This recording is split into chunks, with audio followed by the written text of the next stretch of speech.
Assalomu alaykum, hurmatli tomoshabinlar.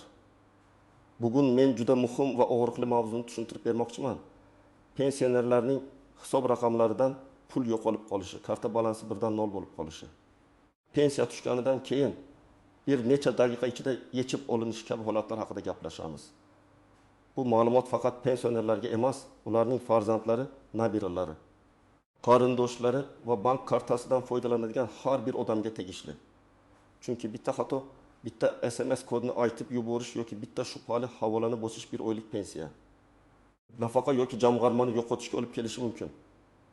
Men sizga vahima tarqatish uchun emas, aniq tushuntirish uchun gapiryapman. Haqiqatan ham oxirgi paytlarda ko'plab odamlar kartamdagi pul qayerga ketdi? Pensiyam tushdi, lekin darrov yo'q bo'ldi. Bank aytayapti pul yechilgan. Men esa yechmaganman. Telefonimga kod kelgandi, shundan keyin hisobim bo'shab qoldi deb murojaat qilishmoqda. Videoni oxirigacha ko'ring. Chunki men qaysi holatda pul firibgarlar tomonidan o'g'irlanishini, qaysi holatda qonuniy ushlab qolinishini, qaysi holatda bankka, qaysi holatda ichki ishlar organlariga, qaysi holatda byuro yoki sudga murojaat qilish kerakligini bosqichma-bosqich aytaman. Kanalga hoziroq obuna bo'ling, videoga like bosing. Chunki bunday ogohlantirishlar bir oilaning pulini saqlab qolishi mumkin. Avvallari pensionerlarning ko'pchiligi pensiyasini naqd pulda olardi. Mahalla, pochta yoki bank kassasi orqali pul berilardi. Odam pulni qo'liga olardi, uyiga olib borardi, xarajatini o'zi nazorat qilardi. Albatta, u paytda ham xavflar bor edi. Yo'lda pul yo'qotish, aldovga uchrash, qarz so'rab olib qaytarmaslik, uyda pul saqlash xavfi. Lekin karta, mobil ilova, SMS kod, internet to'lov, onlayn kredit degan narsalar kamroq edi. Hozir esa pensiyalar ko'pincha bank kartasiga tushadi. Bu qulay. Pulni bankomatdan olish mumkin, do'konda karta orqali to'lash mumkin, kommunal to'lovlarni uydan chiqmasdan amalga oshirish mumkin. Lekin qulaylik bilan birga yangi xavflar ham paydo bo'ldi. Firibgarlar aynan pensionerlarni nishonga olmoqda.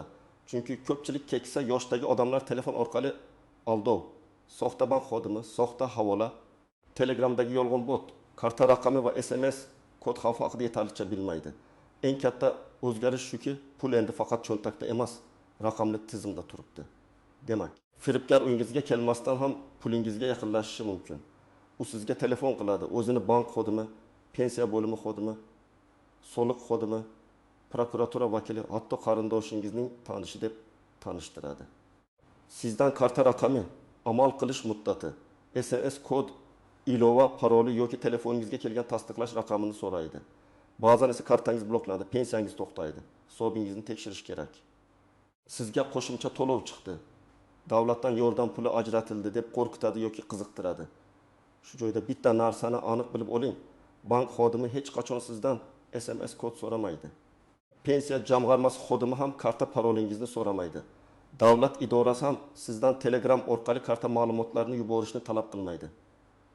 SMS kod bu oddiy raqam emas, bu sizning pulingizga eshik ochadigan kalit. Kimga kodni aytsangiz, go'yoki kartangizni o'sha odamning qo'liga tutqazgandek bo'lasiz. Birinchi holat, firibgarlar karta ma'lumotlarini qo'lga kiritadi. Masalan, pensioner otaxonning kartasiga 20-200 ming so'm pensiya tushdi. Oradan bir soat o'tib, unga qo'ng'iroq bo'ladi. Assalomu alaykum, men bank xavfsizlik xizmatidanman. Kartangizdan shubhali operatsiya bo'lyapti. Uni to'xtatish uchun hozir telefoningizga kod boradi. Menga ayting deydi. Ota xavotirga tushadi, chunki pul endi tushgan. SMS keladi, u kodni aytadi. Aslida esa shu kod orqali firibgar mobil ilovaga kiradi yoki pul o'tkazmasini tasdiqlaydi. Natijada 1.200.000 so'm bir necha daqiqada boshqa kartaga o'tib ketadi. Ikkinchi holat, soxta havola orqali pul yo'qoladi. Masalan, onaxon Telegramda pensionerlarga 500 ming so'm qo'shimcha yordam beriladi. Ro'yxatdan o'ting degan xabarni ko'radi. Havola bosiladi. Sahifa bank yoki davlat sayti kabi ko'rinadi. Unda karta raqami, telefon raqami, SMS kod so'raladi. Onaxon yordam puli olish uchun kerak ekan deb kiritadi.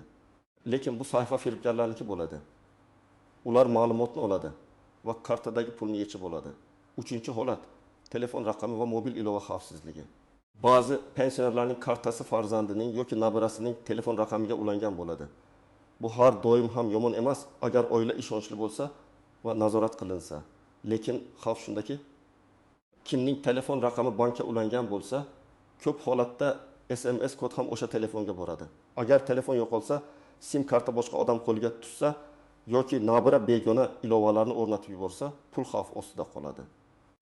Shuning uchun bank kartasi qaysi telefon raqamiga ulanganini aniq bilish kerak. 4-holat qarz, aliment, jarima yoki ijro hujjati sababli pul ushlab qolinishi. Hamma pulim yo'qoldi deganda bu albatta firibgarlik degani emas.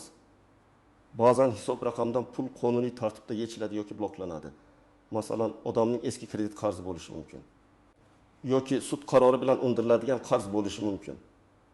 Yoki aliment, soliq qarzi, jarima, kommunal qarzdorlik ijro hujjati bo'yicha majburiy ijro byurosi tomonidan undirish qo'yilgan bo'lishi mumkin.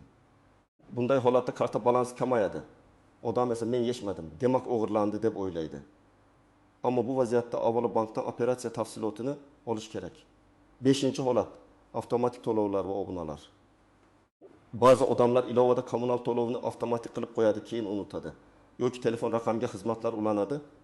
Internet, televideniye, kredit to'lovi avtomatik yechiladi.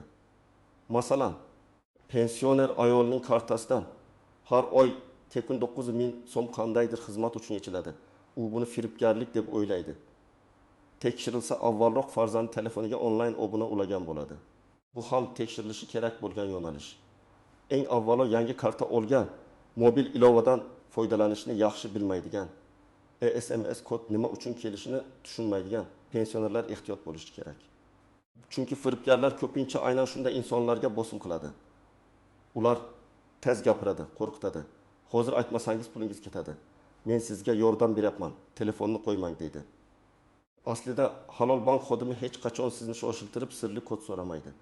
Ikkinchi guruh pensiyasi katta miqdorda tushadigan yoki kartasida jamg'armasi bor odamlar. Masalan, bir odam pensiyasidan tashqari ijara puli, farzandlar yuborgan pul yoki omonat foizlarini ham kartada saqlaydi. Kartada 5 million, 10 million, 20 million so'm turgan bo'lishi mumkin. Bunday holatda karta ma'lumotlari tarqalsa zarar ancha katta bo'ladi. 3-guruh yolg'iz yashaydigan pensionerlar. Ularga maslahat beradigan, shubhali qo'ng'iroq tekshiradigan odam bo'lmasligi mumkin. Firibgarlar esa yolg'iz odamni uzoqroq suhbatda ushlab turadi. Ruhiy bosim qiladi. Hech kimga aytmang. Bu maxfiy tekshiruv deydi. Mana shu gapning o'zi firibgarlik belgisi. Hech qanday bank yoki davlat idorasi sizdan hech kimga aytmang deb pul operatsiyasi qildirmaydi. 4-guruh telefoniga ko'p ilova o'rnatadigan, noma'lum fayllarni ochadigan odamlar. Ba'zi zararli ilovalar SMS xabarlarini o'qishi, telefon ekranini kuzatish yoki ilova orqali kiritilgan ma'lumotlarni o'g'irlashi mumkin. Telefon eski bo'lsa, parol qo'yilmagan bo'lsa, boshqa odamlar bemalol ishlatsa xavf yanada oshadi.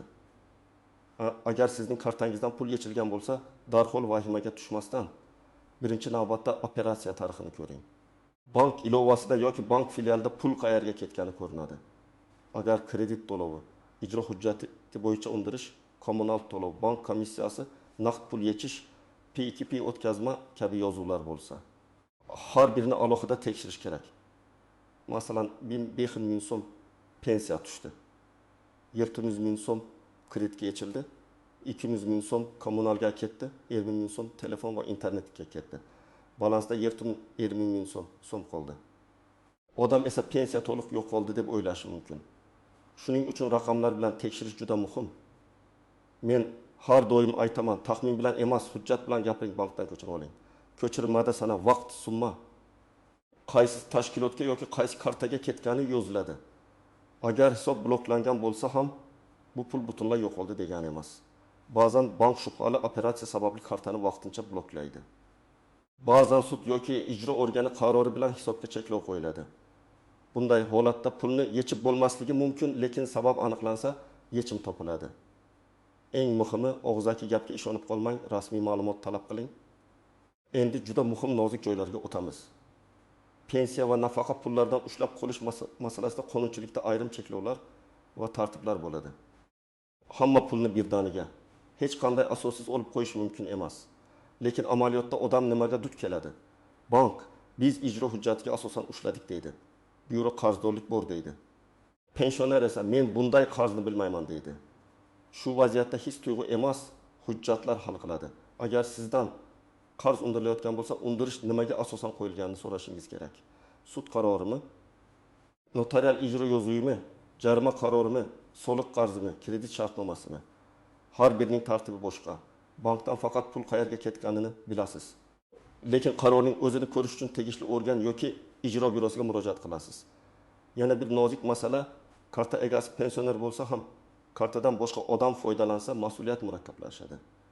Masalan, karta onaning nomida, lekin ilova o'g'ilning telefonida.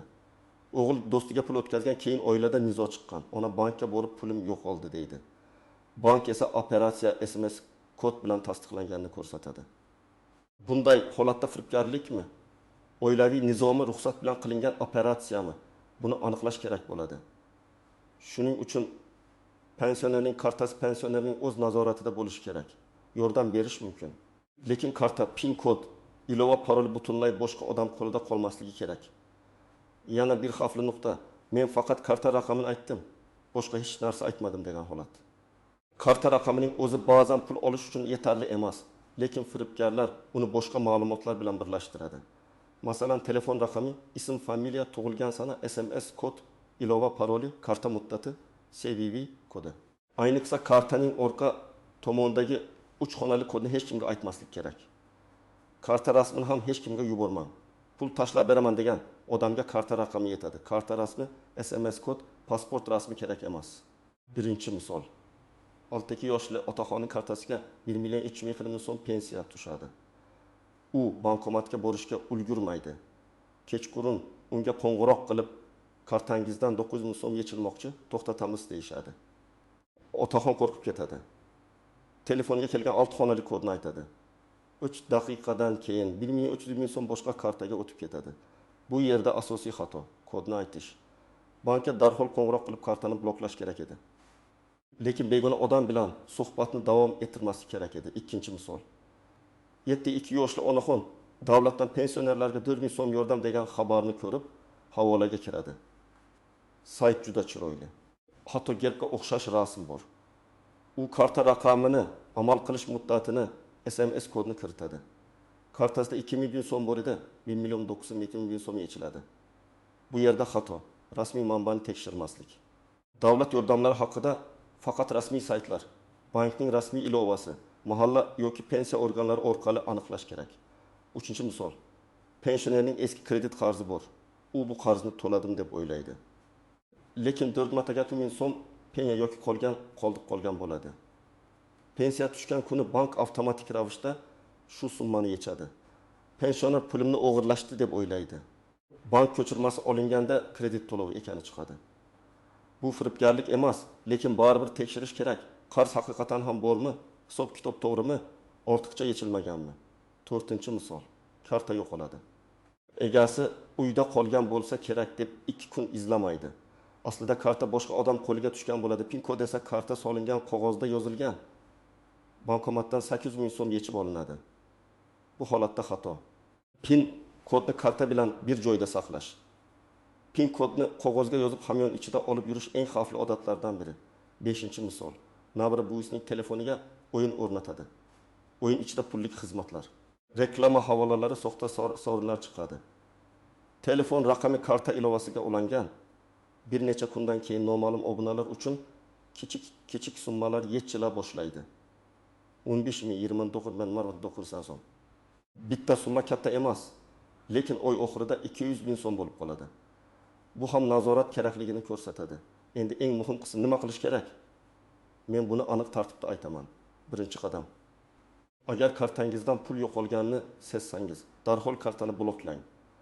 Bankning rasmiy telefon raqamiga qo'ng'iroq qiling yoki bank ilovasidan bloklang. Rasmiy raqamni kartaning orqa tomonidan, bankning rasmiy saytidan yoki filialdan oling. Sizga telefon qilgan odam bergan raqamga ishonmang. Firibgar mana shu raqamga qo'ng'iroq qiling deb o'z sherigiga ulashi mumkin. Ikkinchi qadam. Bankdan hisob ko'chirmasini oling. Og'zaki pul ketibdi degan gap yetmaydi. Sizga sana, vaqt, summa, operatsiya turi, qaysi karta yoki tashkilotga o'tganini ko'rsatadigan ko'chirma kerak. Agar ilovadan chiqarsa bo'lsa, saqlab qo'ying.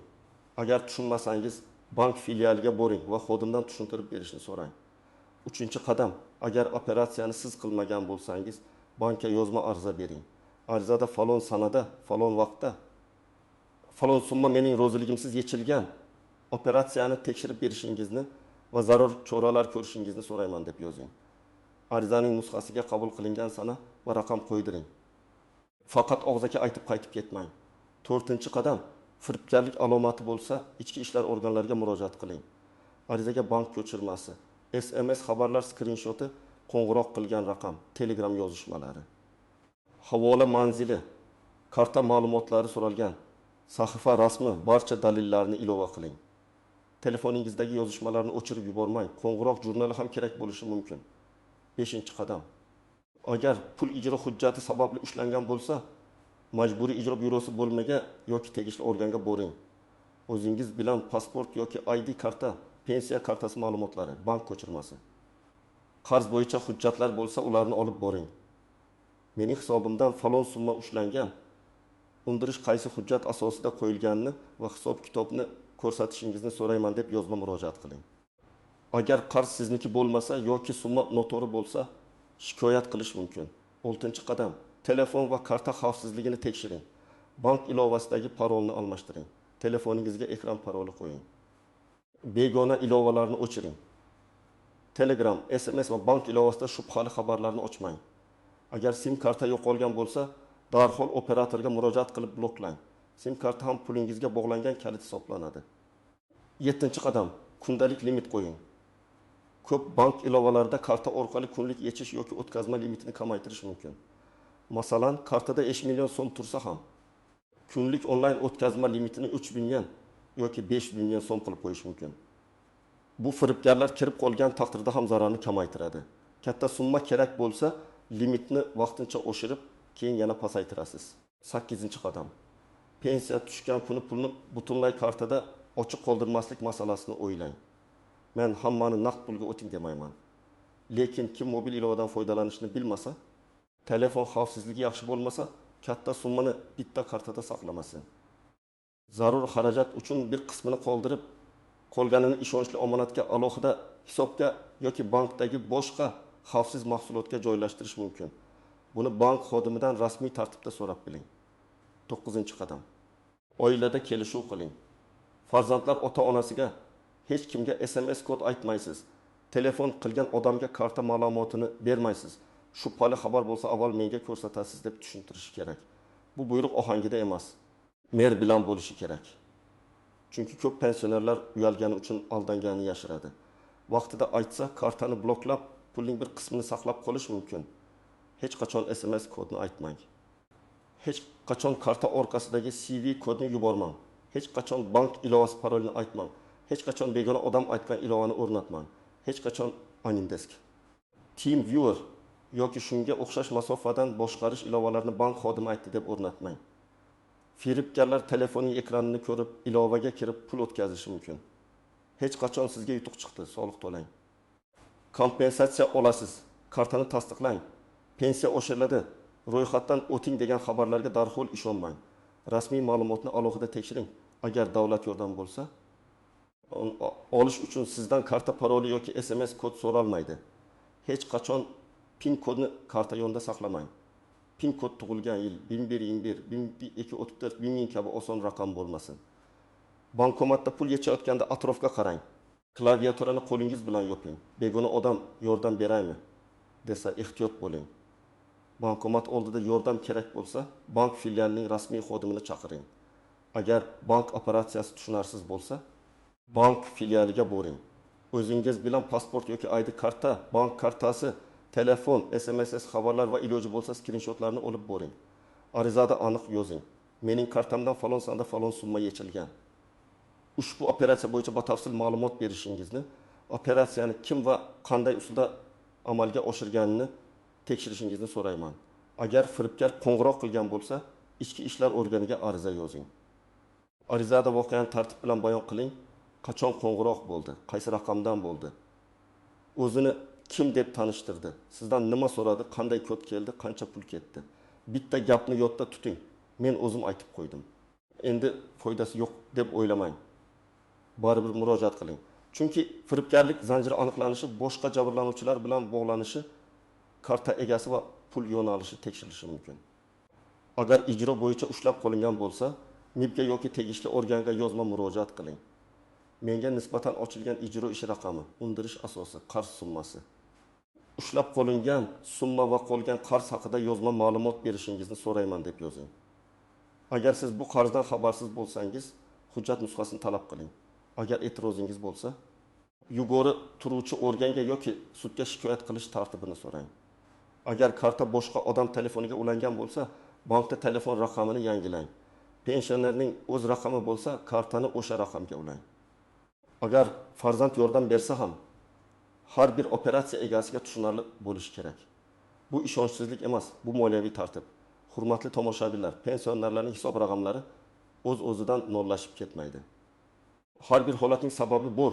Firibgarlar, soxta havolalar, SMS kodni aytib yuborish, zararli ilovalar, yo'qolgan karta, avtomatik to'lovlar, kredit qarzi yoki ijro hujjati. Muammoni hal qilish uchun vahima emas. Tezkor va to'g'ri harakat kerak. Kartani bloklash, bank ko'chirmasini olish, yozma ariza berish, firibgarlik bo'lsa ichki ishlar organlariga murojaat qilish, ijro bo'lsa hujjat asosini talab qilish. Men sizdan iltimos qilaman. Bu videodagi gaplarni ota-onangizga, buvingizga, bobongizga, qo'shningizga tushuntiring.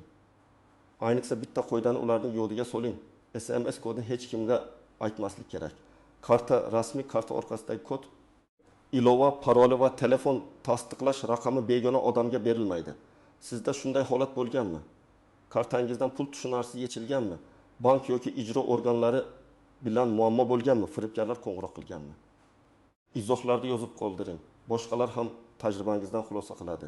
Videoga like bosing, kanalga obuna bo'ling va yaqinlaringizga ulashing. Chunki bugun bilgan bitta ehtiyot chorasi ertaga bir oylik pensiyani saqlab qolishi mumkin.